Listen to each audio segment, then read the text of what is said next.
Peace and love. Peace and love. Assalamu alaikum.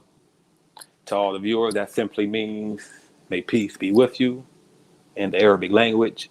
Thank you, everyone, for tuning in to tonight's show. This is the first of our six-part series, Changing the Game, Being Black in America. I'm your host, Brother Adele. For those that tuned in right now, give us a like. Go ahead and take the time to share the video. Leave us a comment.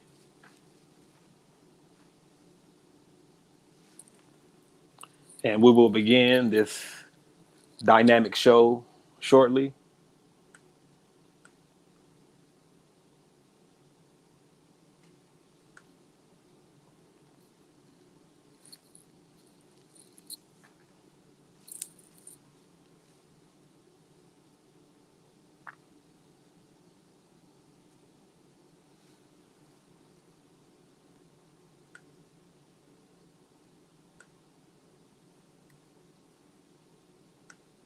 Changing the Game, Part 1.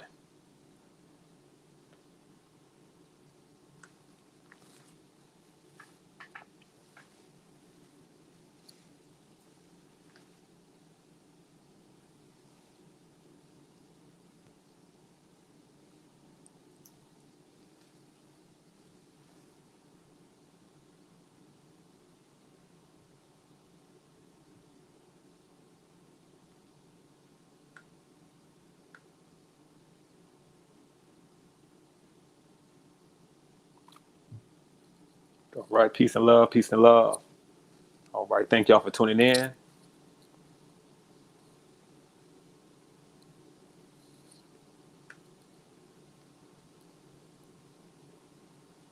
All right, I'm on the camera.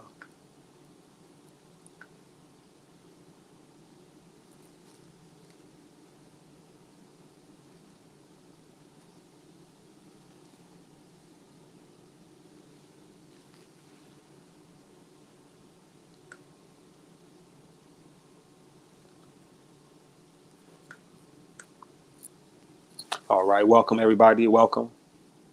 So we're just gonna, go ahead and get right into this presentation.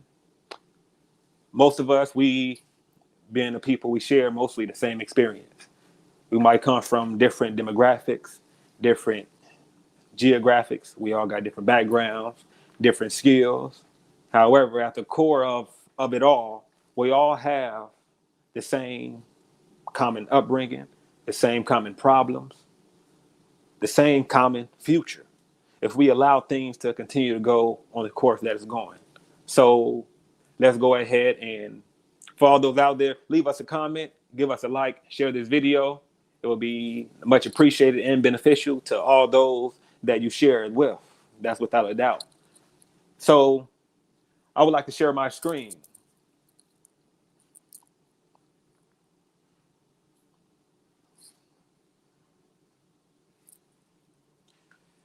All right. Peace, blessings, and love. Brother Johan Milligan. Peace, blessings, and love.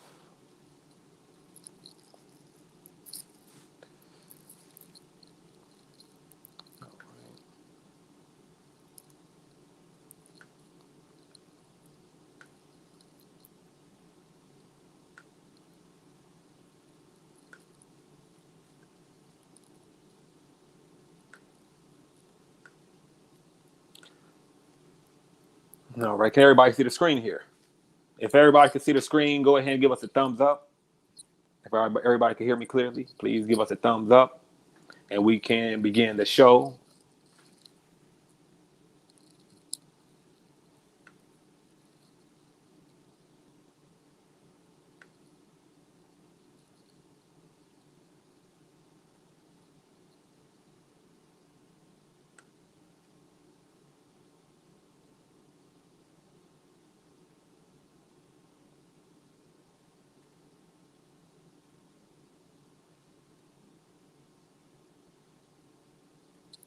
All right.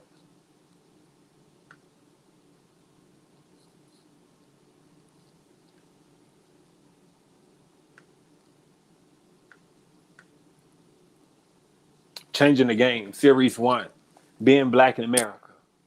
And please feel free to, if you have any comments about your own personal experience, feel free to get inside the comments and leave us something. If you want to get in at the end of the show, we'll love to have you to be able to, briefly share your experience and comment on everything that's been presented.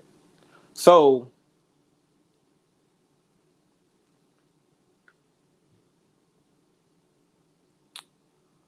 one second here.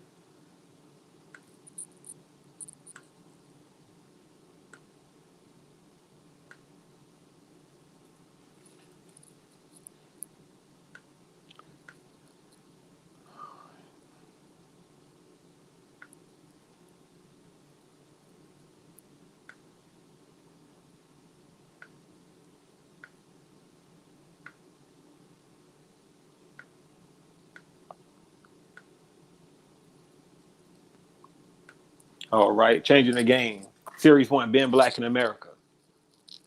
This is a brief look at the table of contents, some of the things we will be discussing, going over in today's show. So if any of these things pique your interest, as we go into these sub-chapters, please take notes, and we would love to hear, what comes up, what you would like to share. So like mentioned, don't be shy, get inside the comment section. Table of contents. 1, Koopelberg. 2, who am I? 3, what everybody knows except us. 4, Lincoln's silence, unbroken silence from Abe Lincoln and Trump. 5, what is the nationality for Black people? And 6, conclusion. So let's go ahead and move right in. The common cuckoo bird. Who's familiar with the cuckoo bird?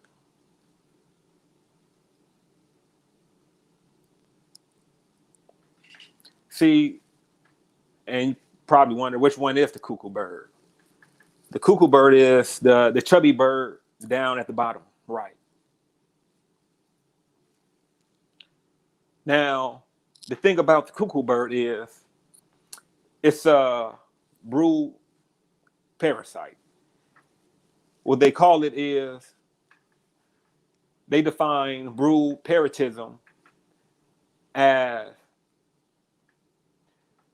it's apparent from a different type of a species that feast and plot on other species of its kind.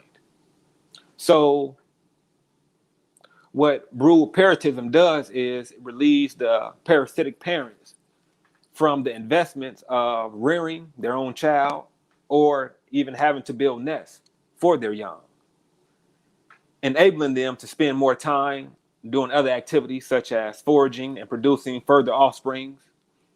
Bird parasite species mitigate the risk of egg loss by distributing eggs amongst a number of different hosts.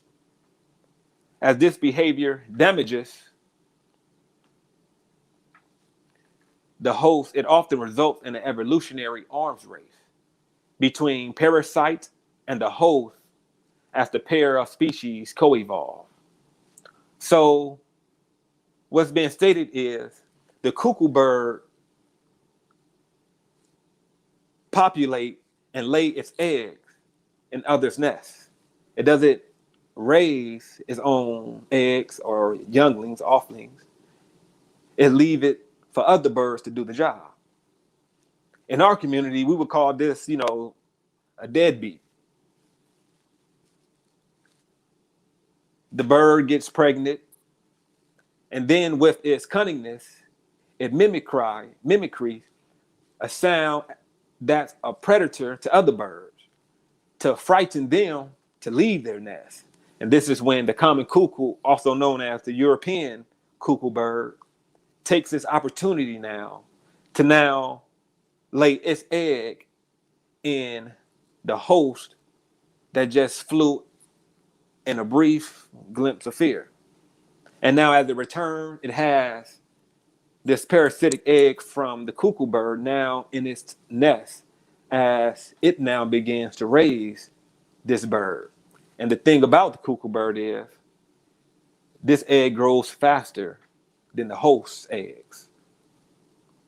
So it eventually pushes out the other birds before they even hatch. So the strength of defenses and counter adaptation rely on the host this or parasitic species' ability to evolve as a defense. Some host species have very strong rejection defenses, resulting in the parasitic species evolving to have very close mimicry. In other species, evolving to have very close mimicry. In other species, hosts do not show rejection defenses. And as a result, the parasitic species will show no evolved trait. So this becomes a prime prey for the common cuckoo bird. In this video that I'm going to show, it does not have sound, unfortunately. However, from it, we will get a great illustration as I do my best to narrate us through this session.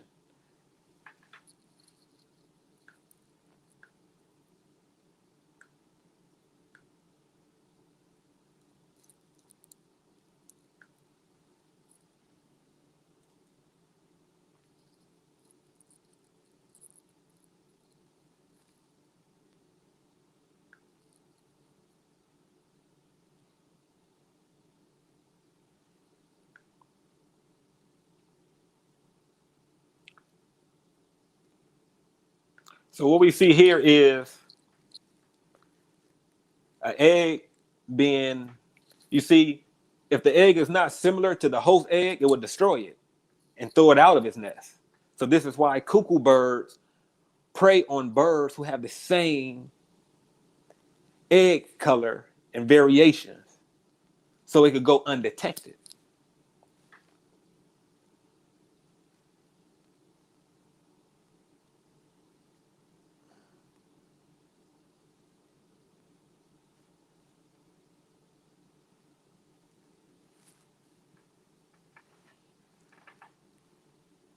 The cowbirds are also similar to cuckoo birds in that manner of not raising its own and leaving it in the host nest. This is an example of a cuckoo bird growing faster than the host's own eggs. You see, as it grows faster, it pushes the other host eggs out of the nest. And now the bird will come back to feed this baby, not even knowing this is not even its baby. Its own babies didn't even make the plight. You see, look how big that cuckoo bird is compared to other birds. So now the cuckoo bird has to be fed 10 times more, causing it to also overgrow. And now the other birds get pushed out of the nest.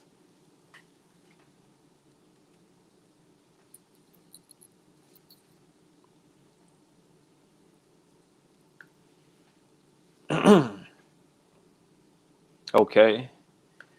So we, showed that because first, this is similar to other nationals.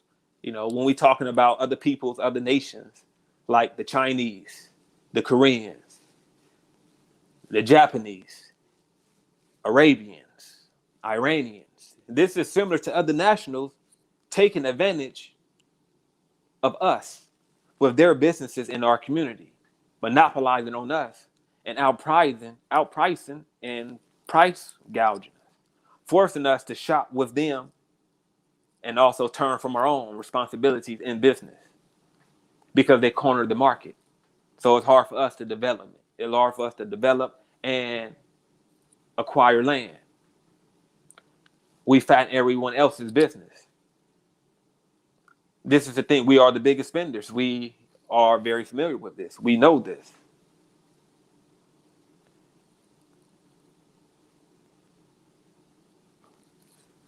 We know that when we look at the corners in our neighborhoods, in our communities, what we like to call our communities, even though we don't know the officers that police them, let alone what's going on within City Hall, but we call this our community, and we are taken advantage of because we don't own anything within the community. We are monopolized and capitalized on. And this is the thing of the Koopelberg. So we feed other businesses. We go to the corporate Walmart more than we go to a private owned general discount store or dry goods store that's owned by what we consider a so-called black business or Moorish business. Instead, we'll go to corporate Walmart, and now our dollar's not being circulated within our community nor our businesses. So now that Walmart is growing as the cuckoo bird is growing faster than our own eggs, which is our own businesses. And now that Walmart push our own dry good businesses out of community. It push our own so-called black grocery stores out of the community. And now what's left is this swollen cuckoo bird that we fed to our own destruction. We didn't get a chance to take care of our own young. Instead, we took care of theirs. And this is why our dollar does not circulate within our communities. And this is something that we have to fix. And when we focus on being more proactive, loving ourselves, some say it's reverse racism because we want our own to buy from. We want to shop with our own. And to promote that, some get offended. However, we are the last to love ourselves. We can't do it raising other people's babies in our nest. We can't feed this Chinese cuckoo bird, and we have not fed our own birds in our nest. Unless we have been deceived to think, as we have, to love everybody. Love everybody before you have even loved yourself. And this is the problem. The problem is not loving others. We seek to do that also. However, we must first love ourselves so we can properly love others. And, that has become one of the concepts that has been detrimental, to our development.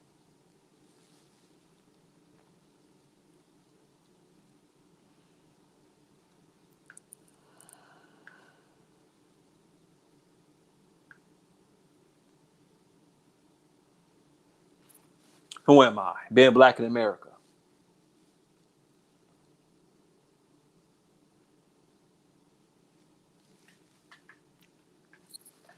Who am I? That is the key question. And to find the answer to it, it now will put us in our proper place within society on every level. So to answer it, you are what your forefathers were without a doubt or contradiction. So who were our forefathers? What language did they speak? What was their names? What was their culture? We are taught that men know not by being told.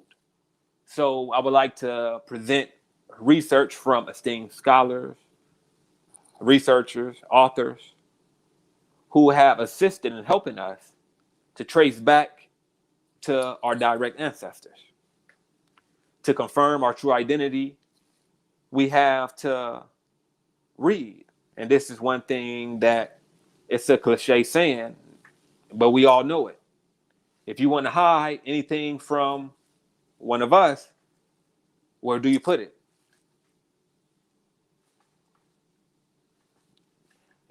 Go ahead. Let me see it in the comments. Everybody know. So you put it in the book. And without us knowing our true identity, how to trace ourselves, to our direct ancestors, we'll take a leap, a large leap, and correct in a book. We'll take this large leap and skip over our direct ancestors, who are the Moors, and now try to place ourselves within an Egyptian culture without making that link. And there is a link. But we jump thousands of years to Kemet or Egypt, which makes whom our ancestors were directly before slavery invincible, which is due to so-called white supremacy and racism to control the narrative and circumference of our minds. Because, of course, we attend their schools of thought.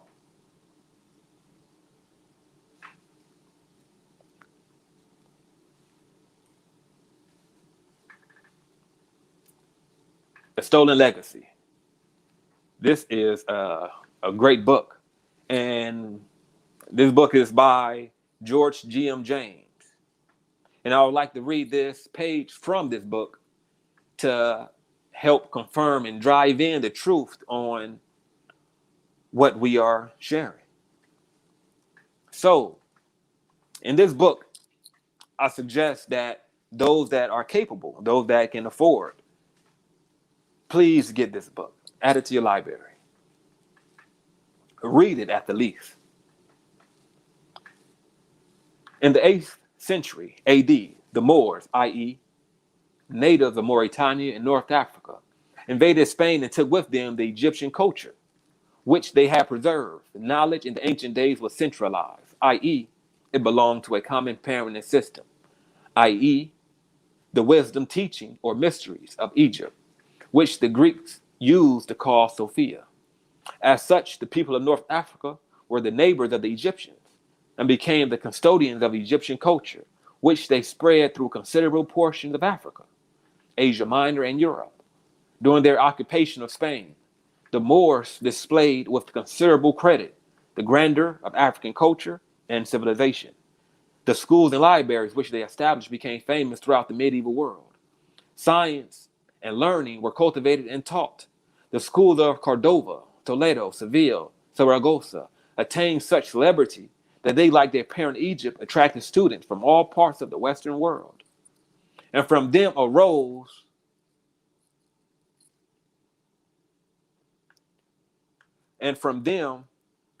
the most famous African professors that the world has ever known in medicine, surgery, astronomy, and mathematics. But these people from North Africa did more than merely distinguish themselves in Spain. They were really the recognized custodians of African culture, to whom the world looked for enlightenment. Consequently, through the medium of the ancient Arabic language, philosophy and the various branches of science were disseminated. And we'll stop there.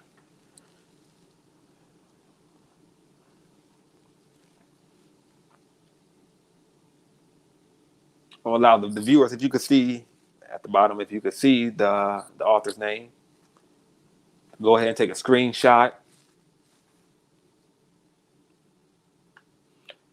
Okay.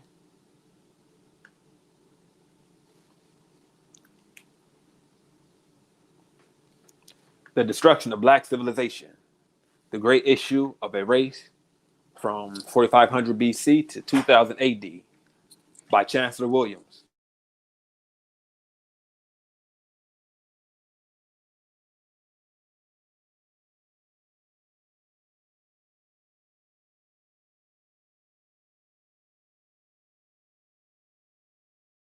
This is a must-have, and as this reads and states, now again, just who were the Moors? The answer is very easy. The original Moors, like the original Egyptians, were Black Africans. This is important for us to consider, to read, to research, and not just take my word on it. These are esteemed authors and researchers.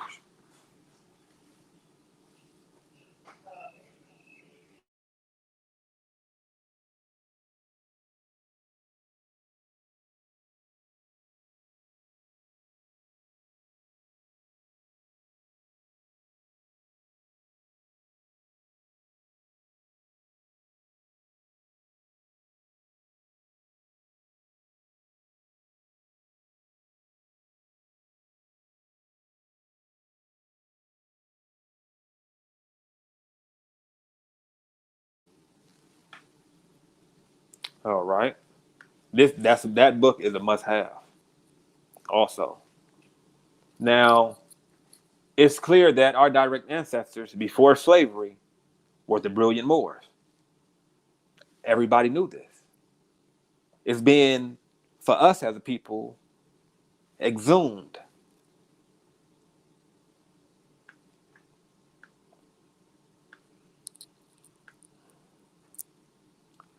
So,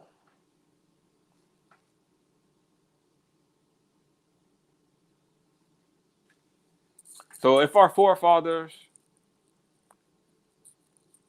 were known as Moors, then why are they not still called that today?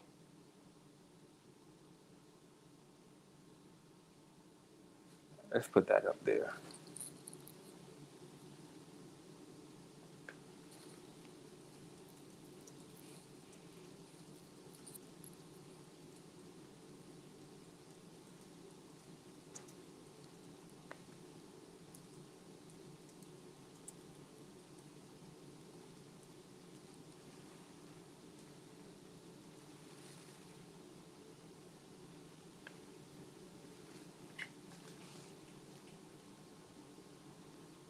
This is something we should ask ourselves.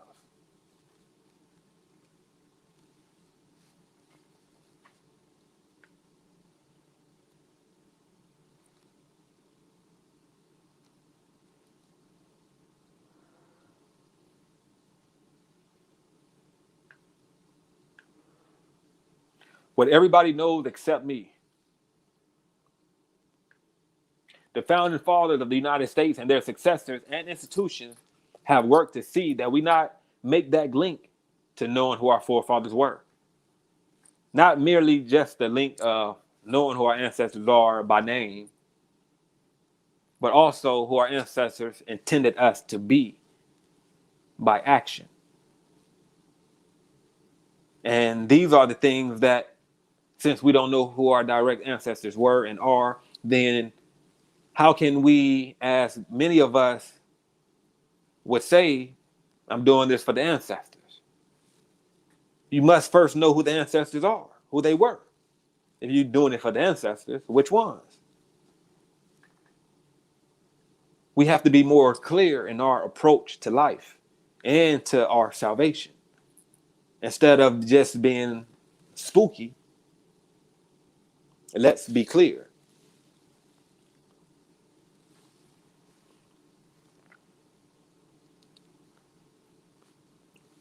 Who know who this is? Let's make this full screen. This person here is Francis Galton, the founder of eugenics. What is eugenics? Eugenics was another tool utilized to oppress, disenfranchise further, and usurp our culture, heritage, and our nationality. And a prime example of eugenics is applied in an actual law in Virginia called the Indian Integrity Act. Let's read this on Francis Galton. Francis Galton, a cousin of Darwin, who coined the term eugenics in 1883. Now, we know who Darwin was, right?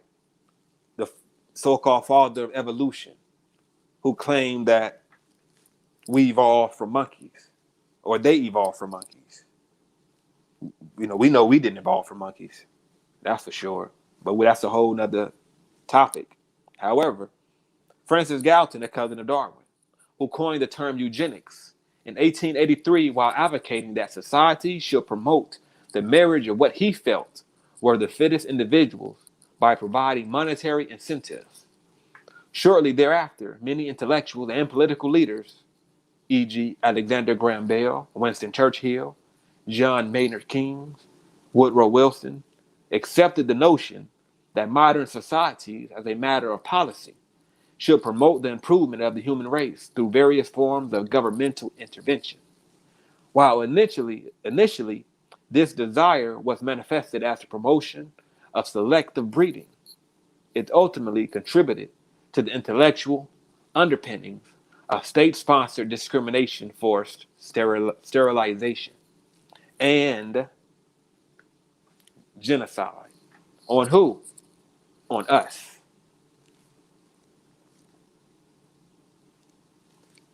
This may be new information for some, but let's, if we have questions, let's ask them. Let's look at the Indian Integrity Act.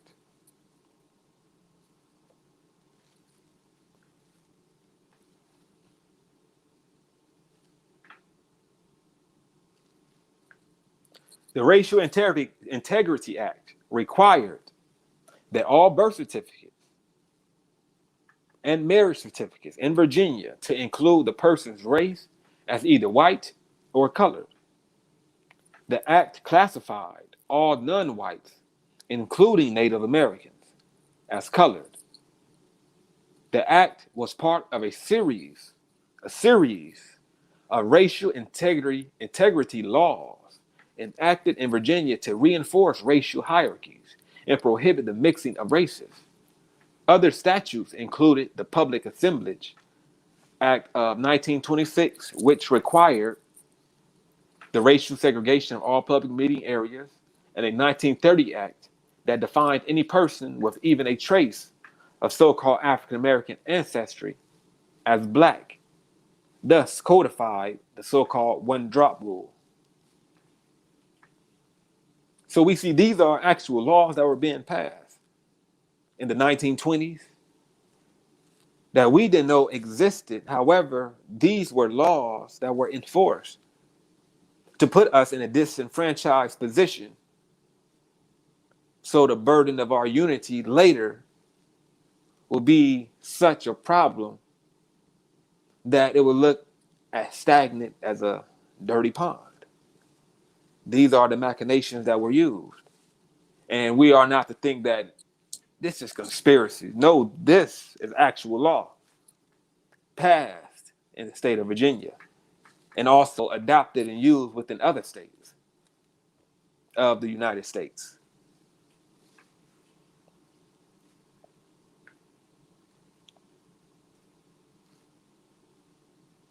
Everybody knows this except us.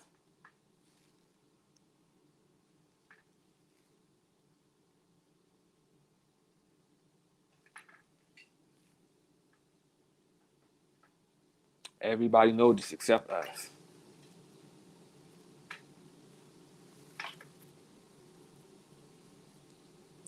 Great question. So if we are Moors, how did we become black? This is a perfect question. Because this is what we are and were and forever shall be. However, we've been reduced to something that's not necessarily what we are. And we're talking about as a political status.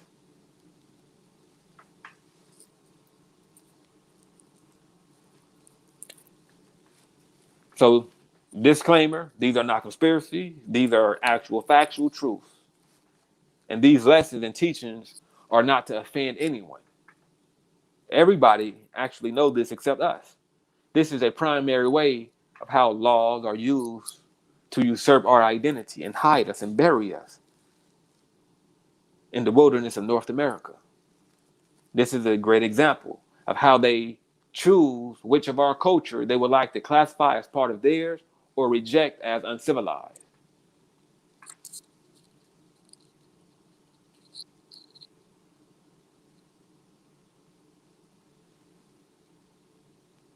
If you think, so far we've been given good information, give us a thumbs up and share this video.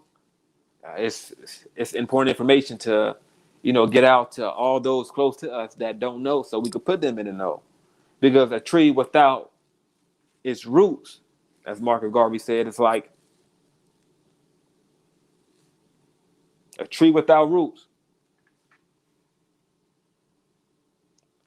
It's like a person that does not know his culture and history. Let's continue. This is from the Dictionary of Races and People. And my apologies. This was commissioned in 1907. And this is a prime method of how they usurp our identity and hide us. So in the Dictionary of Races and People, that was commissioned by Congress to help bring sense to the different nations, nationals, and people that start to populate the United States of America. So they wanted to classify all of the immigrants and those that were already here. So what we're looking at is the definition of Caucasian.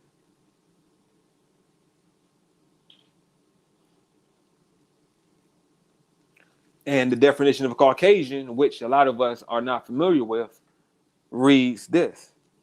The name given by, Caucasian, Caucasic, European, Euro-African, or white race.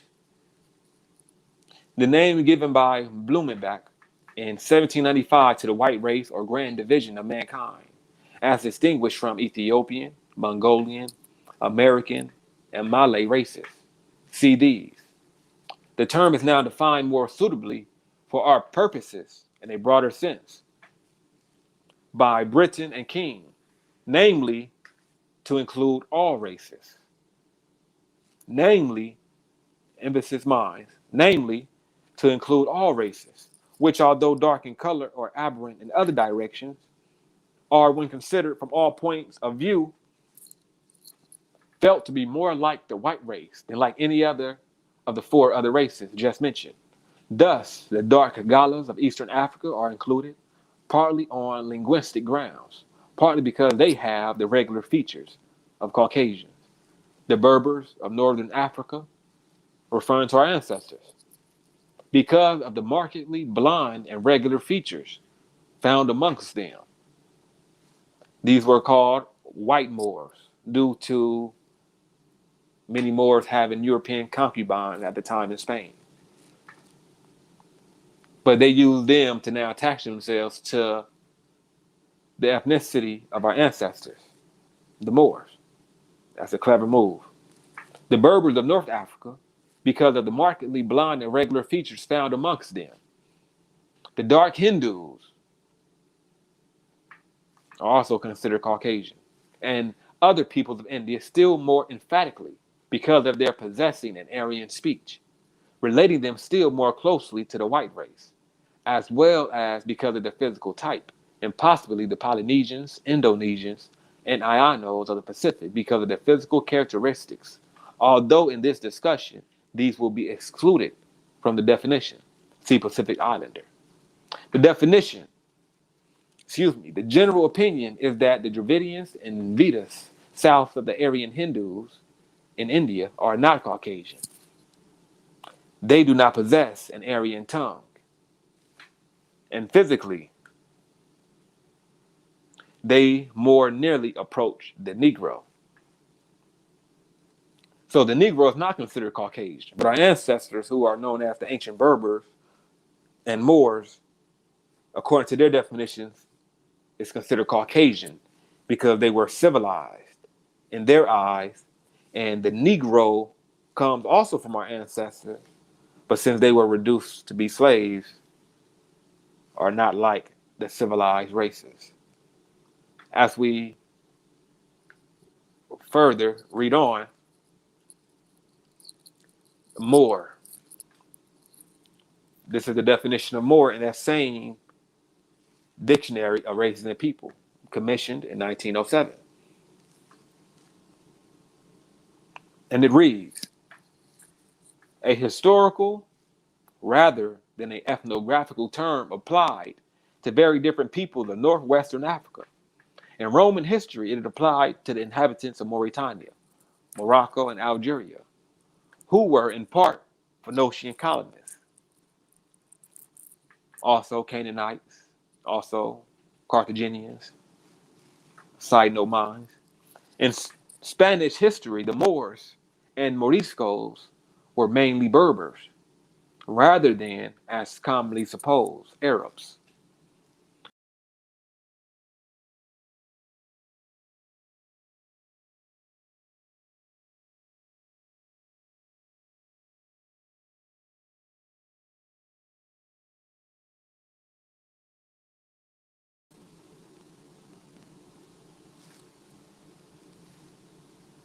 Okay, my apologies. Everybody with me? Thumbs up. We're going over the dictionary of races and people.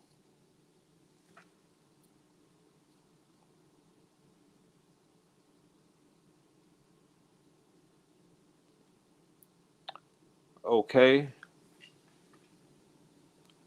So as we were reading,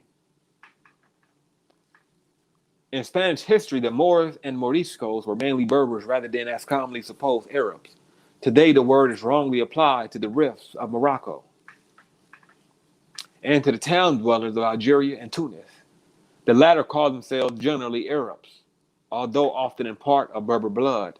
The Moors, in a stricter ethnological sense, are the mixed Trarza and other tribes on the western coast, from Morocco to the Senegal, mainly of nomadic habits. They are of mixed Berber, Arab, and often Negro blood. Many speak Arabic. See Semitic and Hamitic. You see, in tracing ourselves, we have to be able to read between the lines.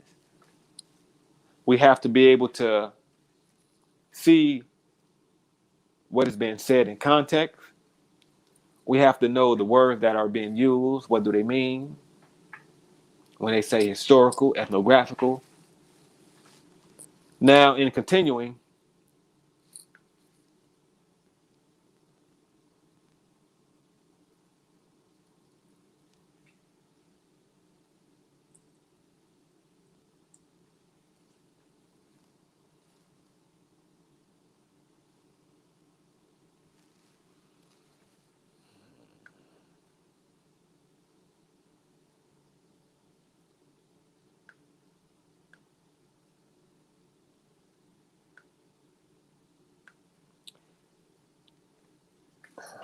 so as mentioned, the Moors are our direct ancestors, but it is covered with European supremacy, and we must dig through that rubble. So the next slide, we want to see, as they reference, see Semitic and Hamitic. So let's go ahead and let us take a look at that.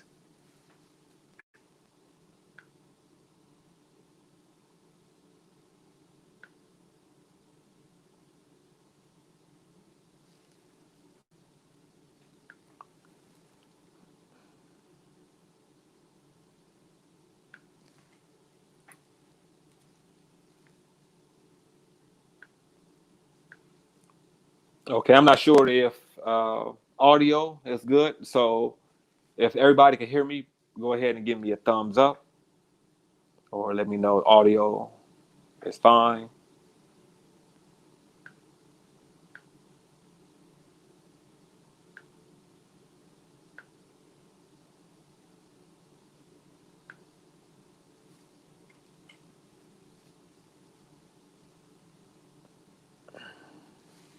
All right.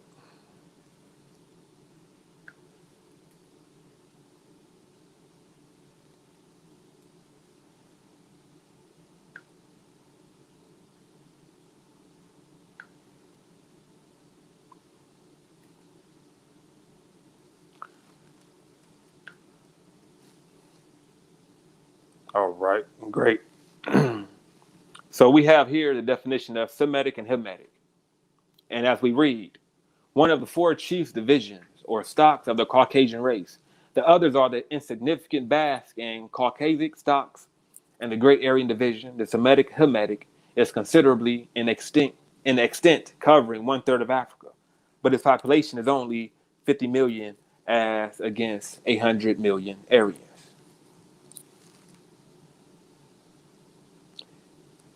Excuse me.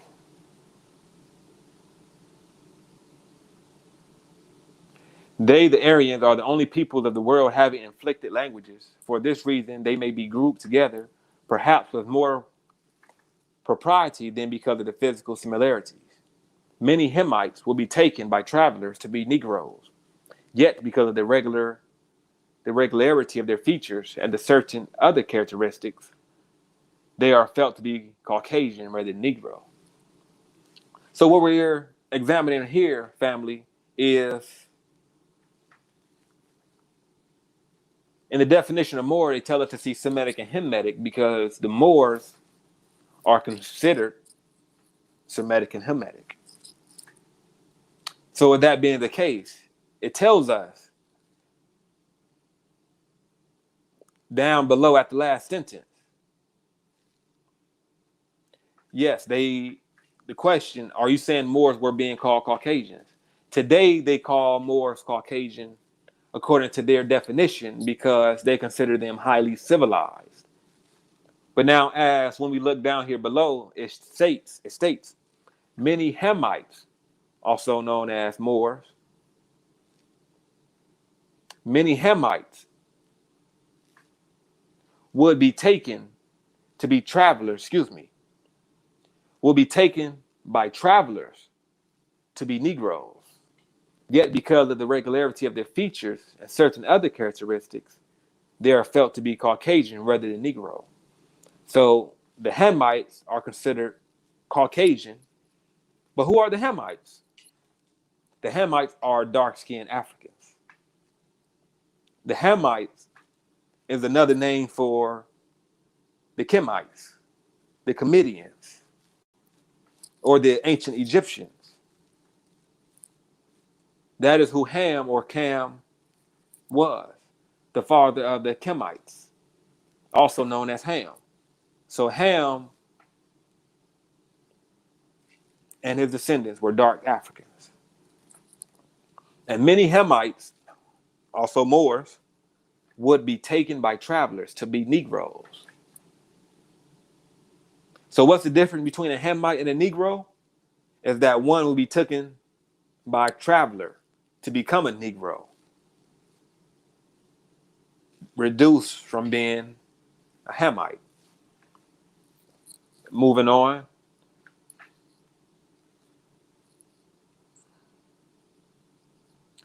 This here is the Negro Law of South Carolina of 1740. So when we're talking about how do we become from Moors to black people, this is a prime example of how there were laws passed and instituted that did the job of stripping us from our nationality. And anybody could look up this law, for instance, the Negro Law of South Carolina. And let's go ahead and read it. It reads in section 1. I only really want to read section 1 and section 4 to highlight. If you have the time, please go through and you can read. It's more than 4 sections. But however, these are the ones we want to highlight for the purposes of showing us how we were stripped from the name of our ancestors. Section 1. The Act of 1740, Section 1, declares all Negroes and Indians to be slaves, the offspring to follow the condition of the mother, and that such slaves are chattel personnel. Again, the Act of 1740, Section 1, declares all Negroes and Indians, in quotation, free Indians in amity with this government, Negroes, mulattoes, and mestizos, who now are free, accepted, quotation, parentheses, to be slaves, the offspring to follow the condition of the mother, and that such slaves are chattel personnel. Now, Section 2 states, under this provision, it has been uniformly held. This ain't, slavery wasn't just some random, I'm going to go grab me an N-word and I'm going to make him plow the fields. There were laws that instituted and regulated slavery, such as what we are reading here.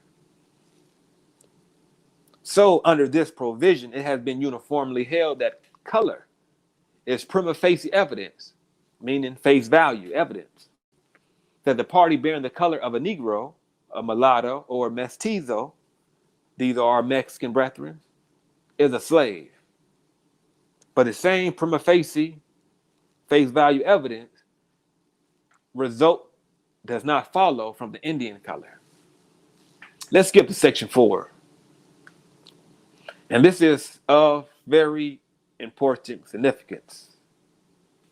In Section 4, it reads, the term Negro is confined to slave Africans. the ancient Berbers and their descendants. It does not embrace the free inhabitants of Africa, such as the Egyptian Moors or the Negro Asiatics, such as the Lascars. This is a prime example within their laws on how they stripped us from our nationality. Let's read that again. The term Negro is confined to slave Africans, the ancient Berbers. So who are the ancient Berbers? These are the Moors from North Africa, as we're reading, that everybody knows except us. And they also knew before they reduced us to other things.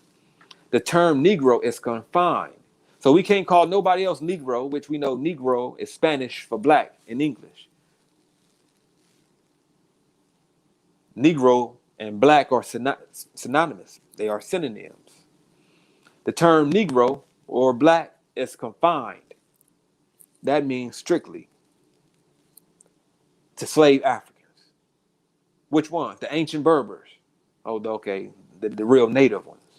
And their descendants. It does not embrace the free inhabitants of Africa, such as the Egyptian, Moors. See, they knew of these other people. Or the Negro Asiatics, such as the Lascars. What everybody know except us.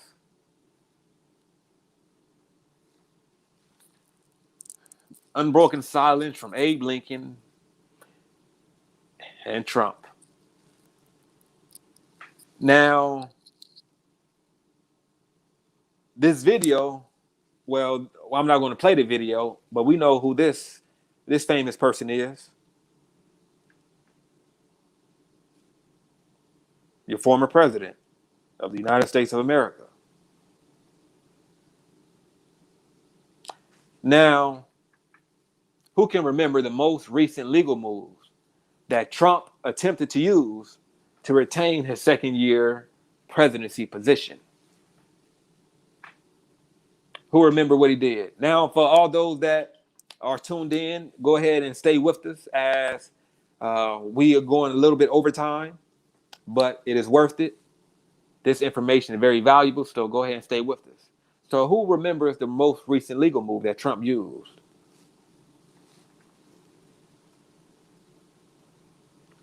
This is an article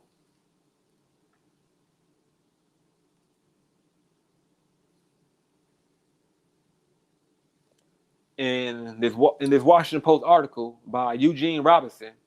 It reads, President Trump is trying to cling to power by disenfranchising hundreds of thousands of black voters. His desperate legal maneuvering is straight out of the old racist Jim Crow playbook and the vast majority of elected Republicans, to their eternal shame, are going along with him, whether actively or passively. In Wisconsin, Trump's campaign has paid for recounts in just 2 counties, one of which is Milwaukee County. In Michigan, Trump personally called 2 Republican officials who now want to decertify the vote in Wayne County, which includes Detroit. In Pennsylvania, Trump's legal team has challenged vote counting procedures and made unsupported allegations of fraud in 2 cities, Philadelphia and Pittsburgh. In Georgia, the Trump team filed a lawsuit targeting absentee ballots in Savannah, and another suit took aim at the state's ballot curing process. The pattern is obvious and appalling.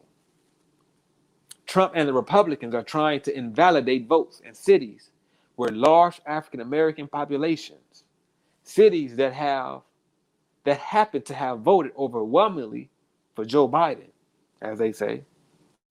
In effect, Trump is arguing that black people have no right to vote him out of office.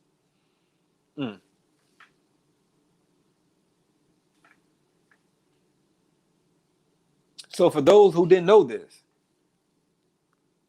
that when Trump was losing his presidency position for second term to Joe Biden, for those that didn't know, Trump took it to court. And his argument was, black people have no right to vote me out of office. Let's think about that. Why would Trump argue that case? That black people have no right to vote him out of office. Because he's alluding to that black people have no rights. Negroes have no rights. Slaves have no rights. They cannot vote me out of office. But it was fine and dandy when he wanted to use the so-called black vote to put him upon a high horse. You see, all the tricks that these presidents use and these candidates are all emotionless tactics to rile up our emotions because they know we are emotional people. Because we are thrown off our pivot of knowing self. So we act off of emotion. And when they're done with this, as we just read in this article, they throw us away. Blacks have no right to vote me out of office because blacks have no rights, according to Trump and according to the laws of the United States. This is not nothing that I'm making up.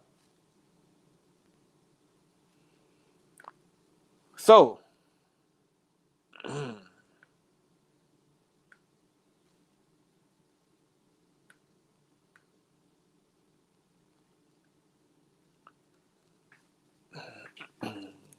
our experience in the United States of America has not been such a great one.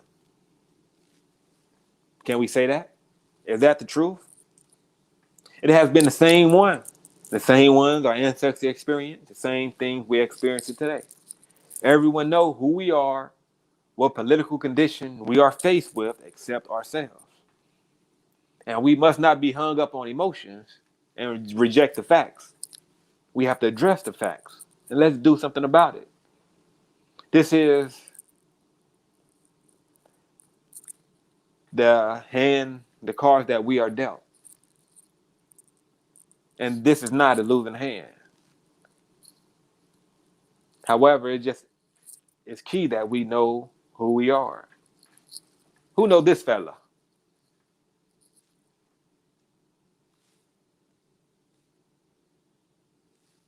Yep, this is old Abe Lincoln, Honest Abe, they call him. And who knew what he was before he was the 16th president? So they know. Let us examine this prominent case, which he represented, a gentleman. And this case is a highlight of his career.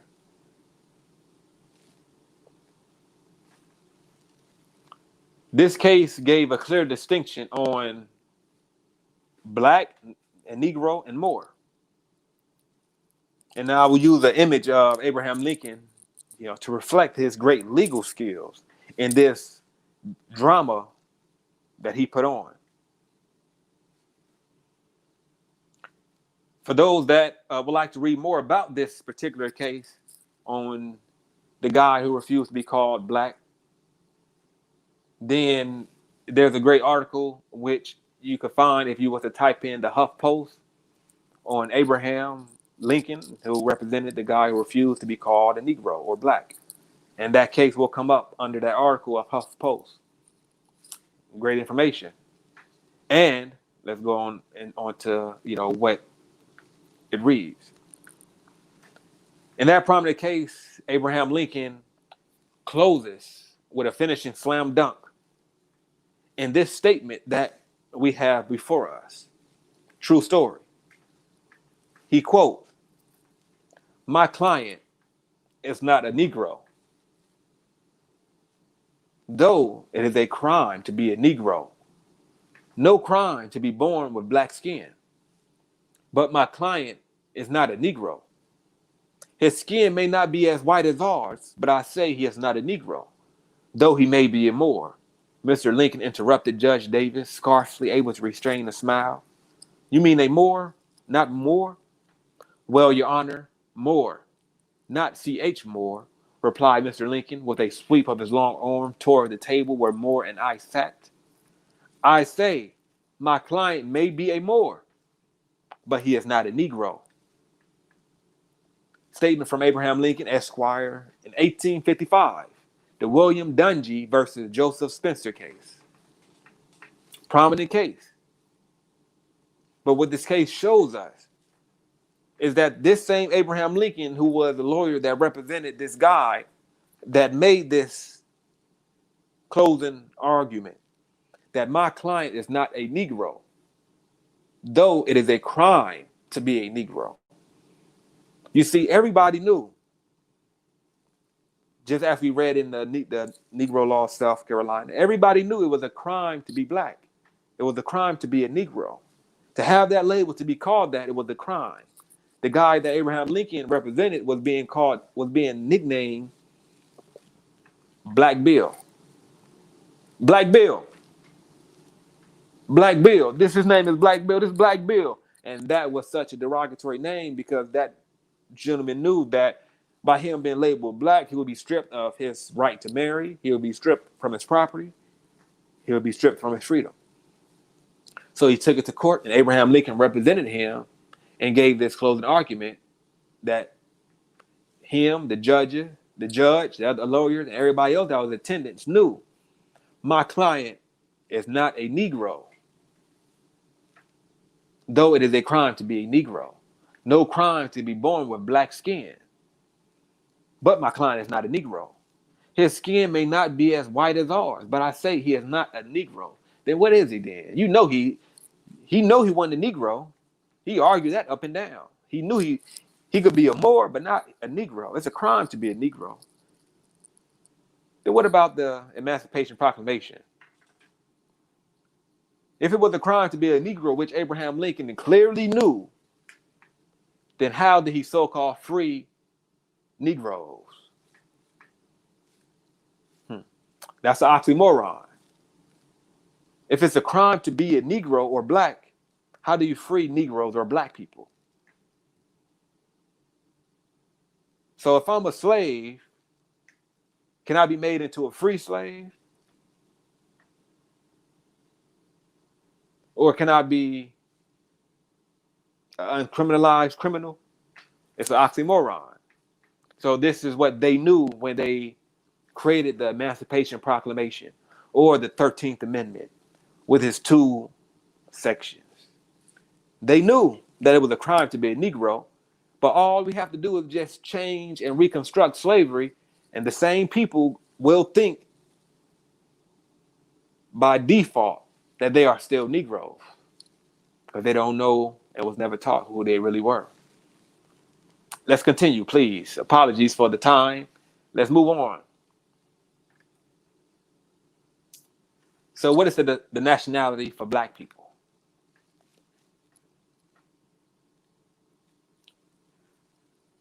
We're headed to that right now. Let us first define nationality. And let us look at the definition of nationality from the Black Law Dictionary.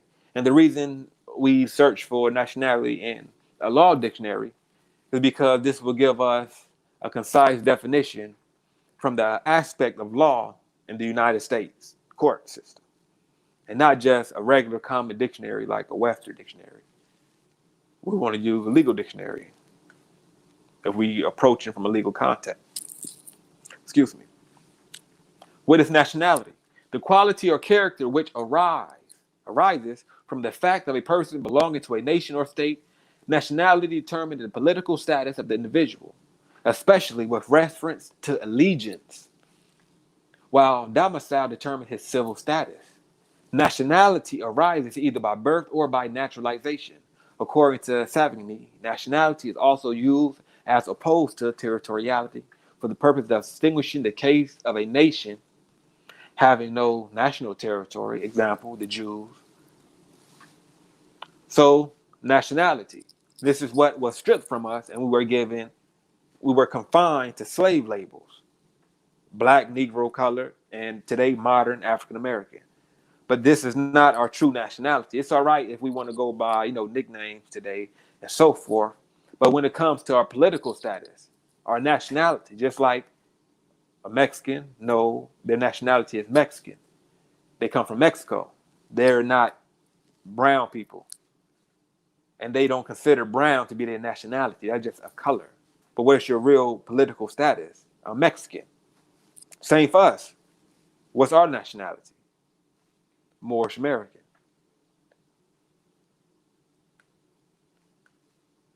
So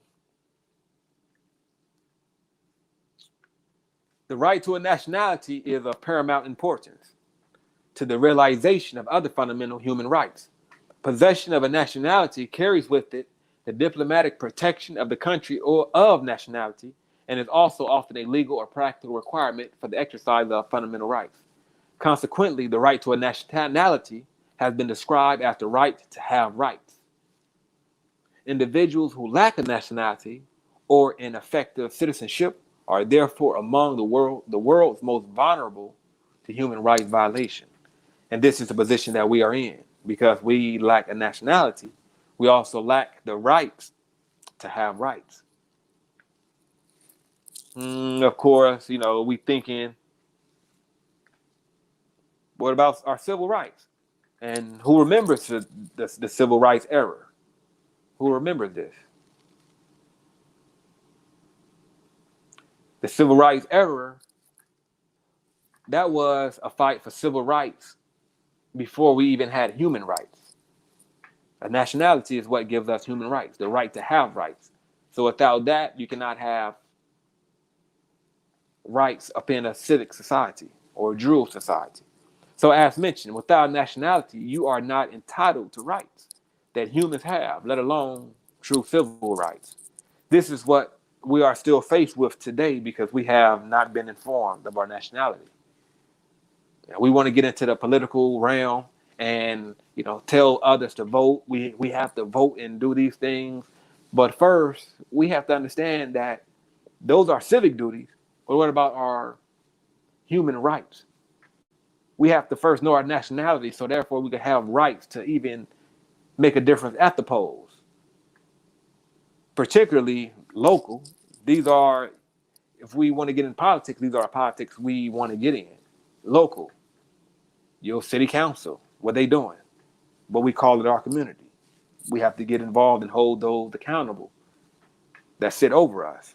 You see, from that same picture that we just channeled from, and this one, nothing has changed. Let's just, flip back and forth quickly. Same thing. We demand voting rights now. We want to be equal. Same thing today. No justice, no peace. We still want to be equal. 60 years later, 100 years later, we still fight for the civic rights, civil rights.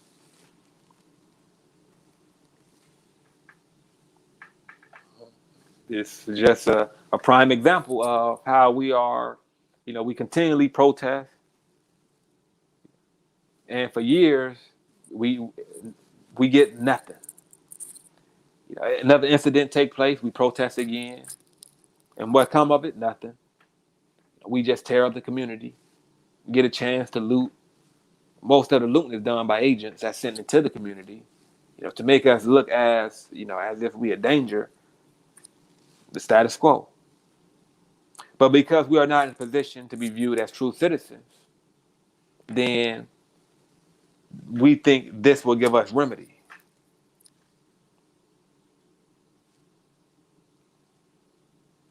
However, this is not where our remedy lies. So, what makes you a citizen?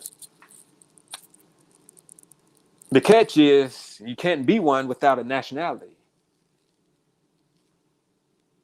Again, you cannot be a citizen of nowhere without a nationality.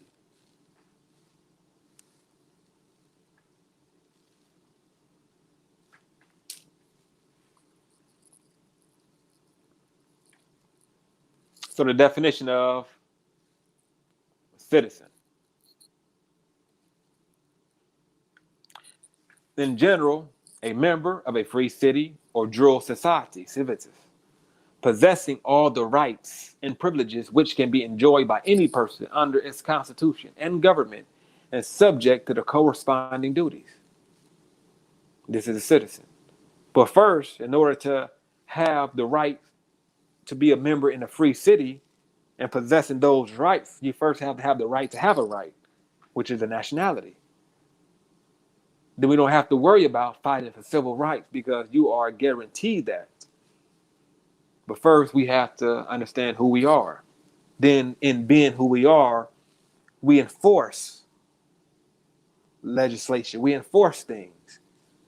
We now garner the respect of other nations. We enforce our own administrative laws and jural society, so that way we could be recognized amongst the government that is around us. If we think that, well, I could be a citizen just by being black. I was born here, then I'm a citizen. You're wrong. It sounds nice and all romance, but just because you're born here don't make you a citizen. Words to the Prophet Noble Ali. Just because you're born here doesn't make you a citizen. You have to know who you are. And, this is the undisputed face of the civil rights struggle. The brother Martin Luther King Jr., undisputed. Despite what some may say about our brother, peace be upon him, he did a work, as well as we must do a work, and not just stand on the sidelines and criticize those that put forth an effort and even sacrifice with their lives. We must get involved. Today, in 2021, we still face those same conditions colorably. Not much has changed. We have churches that teach us the Bible, full of nationalities, but we are never taught our own. We are never taught what we are in the good book. But the commandments tell us to honor thy mother and thy father, that thy days may be longer upon the earth that the Lord thy God hath given thee. But we don't know our mother, which is not our biological mother. It's deeper than that. Everybody don't have a biological mother. But our nationality, our mother earth. Just like other nations call their motherland, Guatemala, or my motherland is Jamaica. Where's our motherland? Not Africa. Let's continue. The book, the good book, the Bible is full of nationalities, as we mentioned. Hamites, Canaanites, the Moabites, the Amorites, the Hittites. However, we don't know our nationality. And we don't know how to find and trace ourselves in the book, amongst a book of nationalities. So we are stuck and don't know the relevance of scripture that we are given. As if scripture and reality does not correlate. Science and scripture should align. We not to get hung up on theological practices and methodologies and not take the realism of our current situation and times into consideration on what must be done. So I'm not suggesting you leave your church and go to another church or another temple or mosque. No, you stay just where you are and join us. Join up with us and learn what they can't teach you. Learn who you are, learn how to trace yourself in the Bible, in these, scriptures. Learn, who your forefathers were. Learn the science behind it. Let's unite and buy land, build homes, build schools. Let's build farms. These are our aims and goals. And they're not doing that in, the churches we attend. They've been there for about 30 years, haven't done them yet. So where's the money going? Just speaking the truth. Know thyself. So the access to our nationality. Many laws have been written to assist us in remedying the problem of not having a nationality. But the very people that don't have one don't know anything about such laws. Crazy as it sounds. And as mentioned, Black, Negro, colored, African American, these are not nationalities. They are not nationalities in the context stated here or on any level, international level, nor the national level. not even on the spiritual level.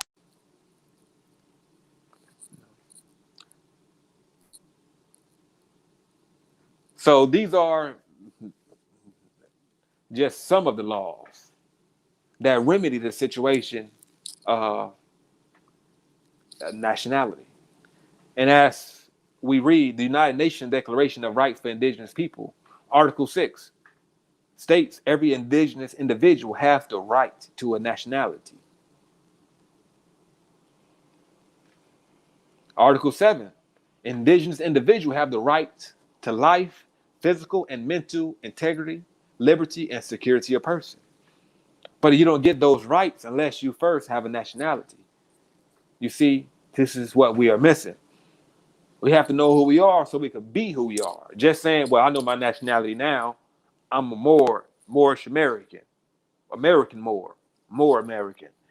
It's not going to cut it, nor put us, nor you in a better position. There's much more than that that has to be done.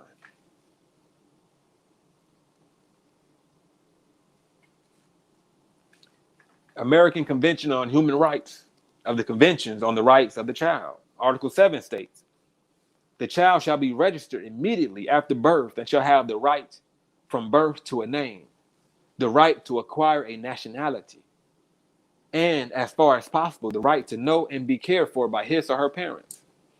The Convention on the Elimination of All Forms of Racial Discrimination, Article 5, require states to prohibit and to eliminate racial discrimination in all its forms, and to guarantee the right of everyone without distinction as to race, color, or national ethnic origin, to equality before the law, notably in the enjoyment of the following rights. The right to a nationality. It's important for us to know our nationality. But like we mentioned, it takes more than just knowing. That doesn't do anything for anybody. Just knowing, we got to be what we know, because now we are held responsible. So despite recognition of the right to a nationality, there are currently about 70 million of us right here who don't know their nationality and are therefore at a loss of a nationality and are considered property still of the United States. And to top it off, we outnumber many countries that we, even dream to visit. How did we lose our nationality? I'd like to answer that question with the verse from the Most Holy Quran, chapter 48, verse 16 and 17. That was divinely prepared by our illustrious Prophet Noble Drew Ali. That states, and for all those out there, I highly suggest you get you a Moorish Holy Quran.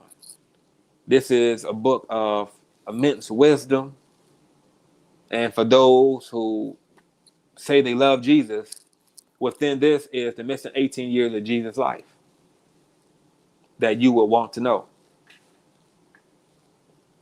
So, 16, through sin and disobedience, every nation has suffered slavery due to the fact that they honor not the creed and principles of their forefathers. That is why the nationality of the Moors was taken away from them in 1774, and the word Negro, black and colored, was given to the Asiatics of America, who were of Moorish descent, because they honored not the principles of their mother and father, and strayed after the gods of Europe, of whom they knew nothing. Excuse me. Now, in order for us to regain our position as the mothers and fathers of civilization, we have to do something. And just not claiming nationality is going to do it. We have to honor the principles of our mothers and fathers and give back to Europe them straight gods we use, give them back to them. We don't understand them. Never will. Give them back. It's not made to be understood, only made to deceive.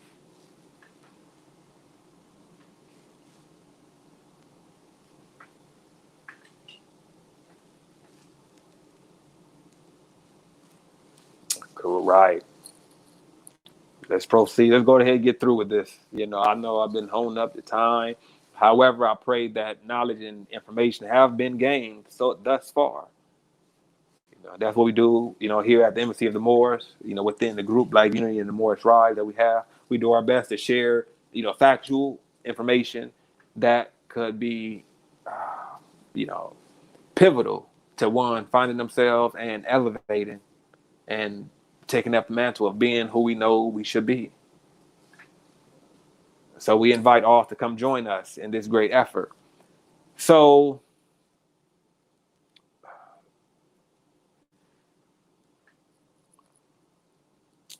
as we have proved thus far, Negro, Black, is a criminal status in the eye of their law, antebellum and postbellum. So if our birth certificates and all other identifiers used against us read Black, then we are labeled still slaves from birth. And mind you, the U.S. were making citizens before the special 13th and 14th and 15th Amendment that followed the reconstruction of slavery. So we don't need it for our salvation. We need true representation, as all other people have. True organized representation. And then we could enforce anything. And we must do it under our proper name collectively. So let's just read quickly this 13th Amendment. The United States of America Constitution, Amendment 13. Section 1.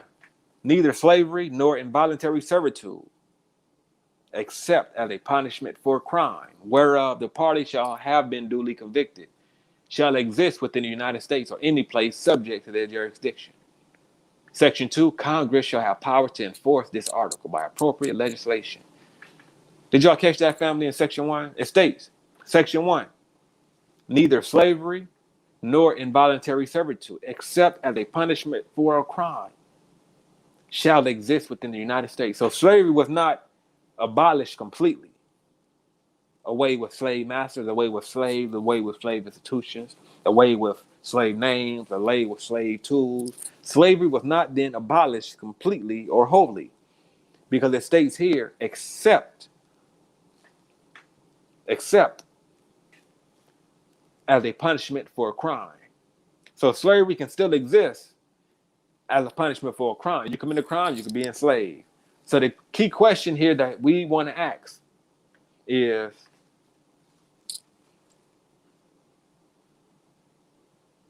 it a crime to be a Negro?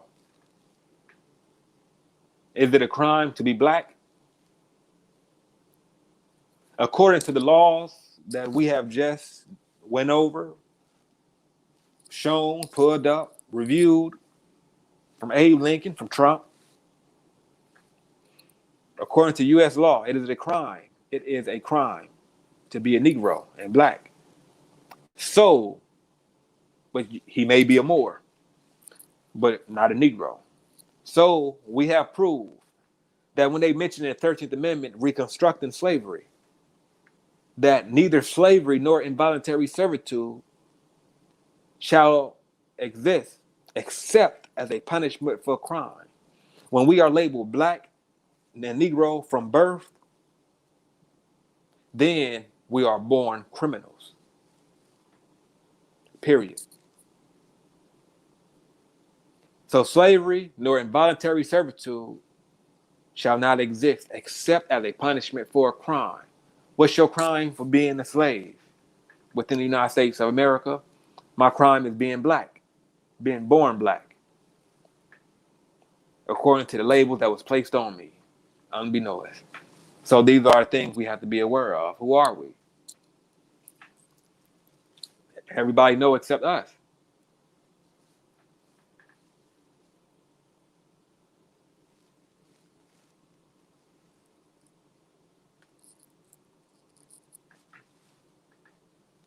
So when we are ready to, come out of this, then, this struggle, our brothers and sisters being killed left and right. When we're done with this, Tony, brother George Floyd, Breonna Taylor, and we think, oh, defund the police. That's not going to bring justice. The police came with that 13th Amendment. We think marching is going to do it. No. We should only march like that if we are truly in unison as a collective, moving towards a goal, demonstrating brotherhood and sisterhood in a way that's not led by government agents. We cannot have a movement led by government agents placed there to guide us in a certain direction. So we go from Black Lives Matter to Gay Lives Matter in an instant because it was a hidden agenda. So we have to be mindful of who's out before us, who's representing us. And when we look and see that we are very more so not represented, then it's important for us to get involved in our own salvation. It's ours. How do we acquire our nationality? So that way we could leave these type of conditions. Our nationality can be acquired only by way of proclaiming who we are. Let us grab a legal dictionary again, so that way we can get the legal definition of proclaim. Because when we say proclaim who we are, it's more than a cliche saying. So we have never told anyone who we really were in any organized manner. So by default, we remain what others have us. They label us on their documents with that same slave label, Negro, Black, African American, as they did before slavery. And you were probably asking, well, it doesn't matter, times have changed. But not quite. It's become real colorable. So what is proclaim? To promulgate, to announce, to publish by governmental authority, intelligence, a public act or transaction or other matters important to be known by the people. This is what we must do. Proclaim. This doesn't mean as something to go let all of the alphabet boys and the United States government know that you now know who you are. That's not the way. We must hold accountability amongst ourselves. We must know who you are and know that you know who you are. So we can now hold each other accountable.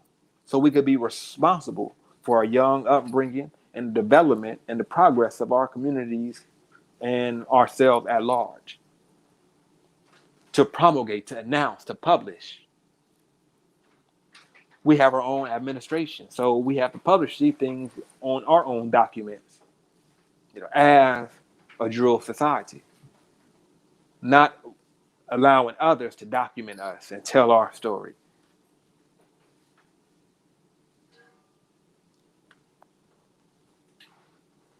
So by us not doing these things, then we get the understanding that this is how they exercise paper genocide. So the thing is, you're right, the time has not changed.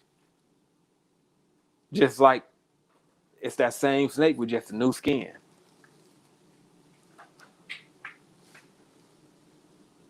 So when we proclaim, when we know who we are, then we know who our forefathers and our foremothers were.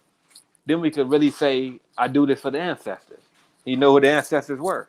But to just say, I'm listening to the ancestors. I do it for the ancestors. What's your ancestors' nationality? Who were they? Well, I don't know. They were strong Africans. That's not good enough. Let's really give our ancestors some praise and some, acclaim by knowing who they were.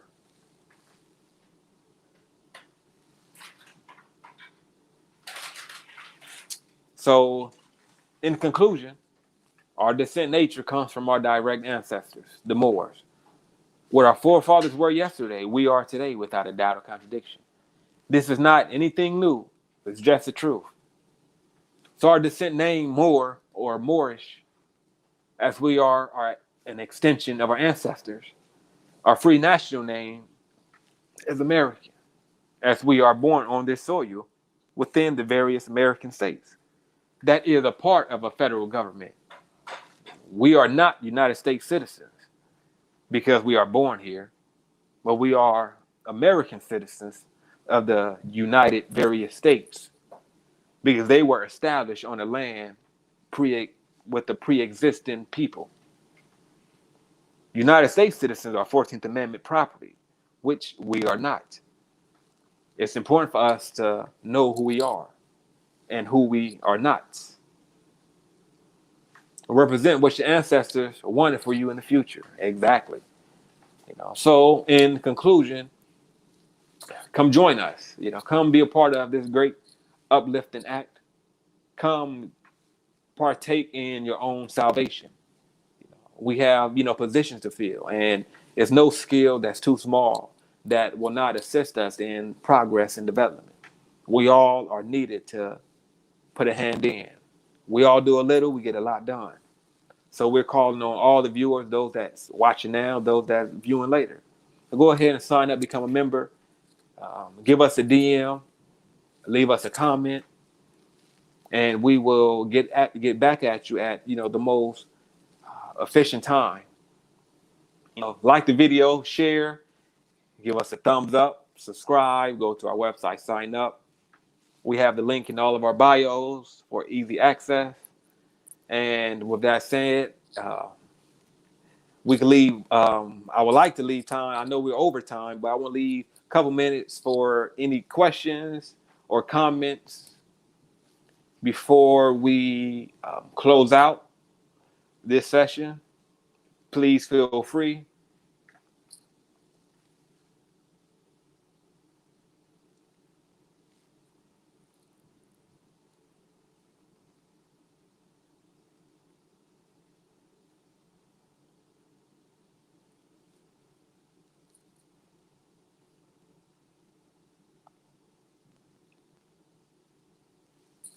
Like, share, and comment.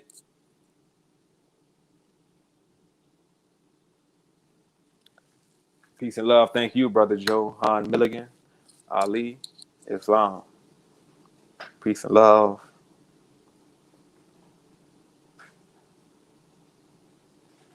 And also, don't forget to join us. Not this week, but I believe the 15th.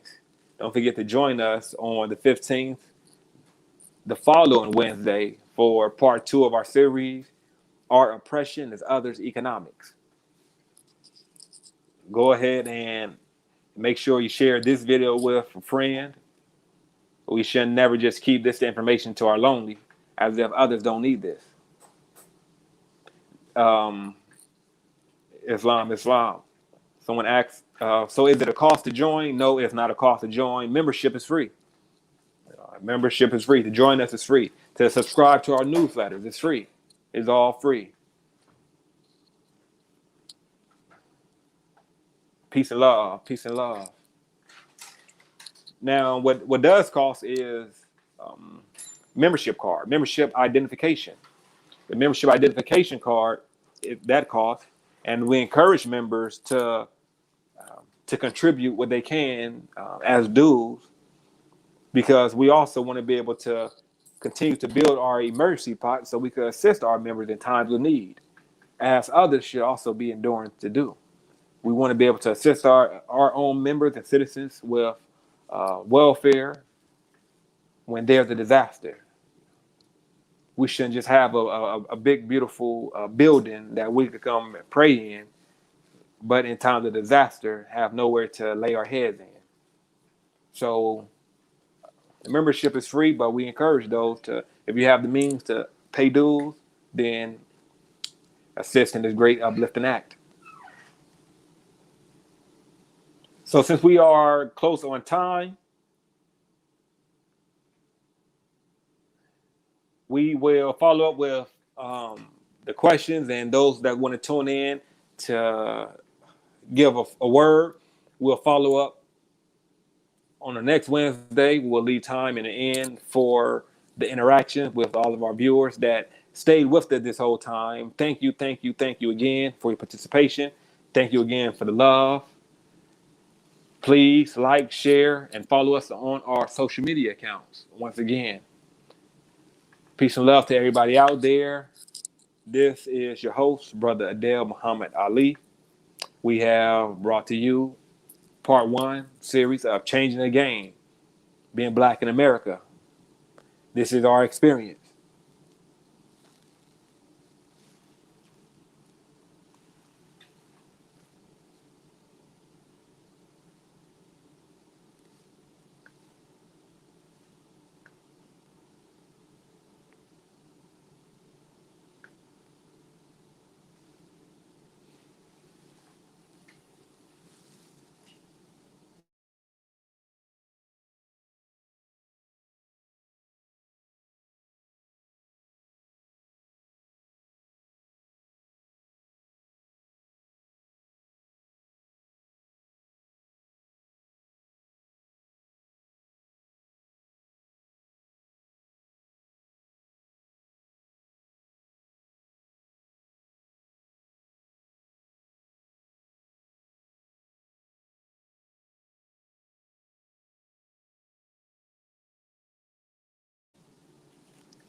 All right, peace and love.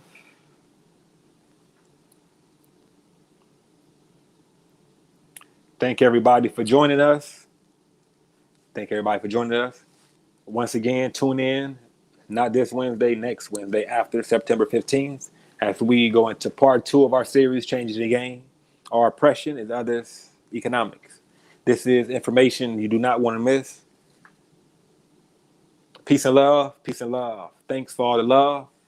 All those that's in the comment section, Islam. See you again in 2 weeks. Sign up for our newsletter and become a member and join us and help us in our acts. Great uplifting acts for fallen humanity. All you brothers and sisters that tuned in, thank you again. Peace.